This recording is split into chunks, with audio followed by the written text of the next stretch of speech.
Ce texte est une façon de parler d'âme à âme et non à nos êtres blessés et meurtris par nos difficultés, à se pardonner de tout ce qui s'est passé entre nous.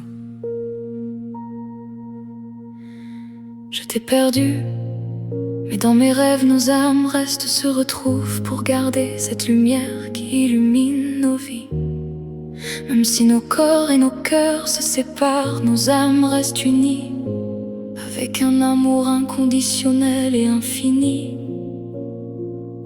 Je ressens dans mon cœur tes émotions, ta déception, ta colère. Je le vis en même temps à travers toi. On a les mêmes combats, les mêmes douleurs que tu me dis pas.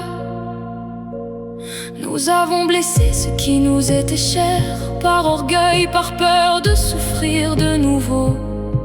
Mais sous les décombres de mes regrets, une tendresse fragile continue d'exister. D'âme à âme, je tends ma main, non pour effacer hier ou demain, mais pour marcher ensemble, pas à pas, là où l'amour demeure plus fort que nos éclats. Car l'amour d'âme s'est pardonné, et dans les cœurs brisés, elle renaît et fleurit plus fort encore.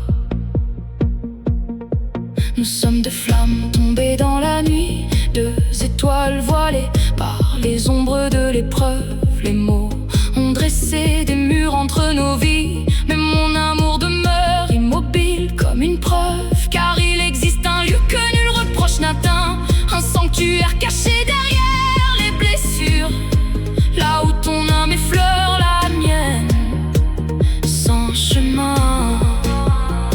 Je te retrouve dans les espaces sacrés du cœur, là où les larmes deviennent rosées de l'esprit, dans une lumière plus ancienne que nos murmures. D'âme à âme, je tends ma main, non pour effacer hier ou demain, mais pour marcher ensemble, pas à pas, là où l'amour demeure plus fort que nos éclats. Car l'amour d'âme s'est pardonné, et dans les cœurs brisés, elle renaît et fleurit plus fort encore.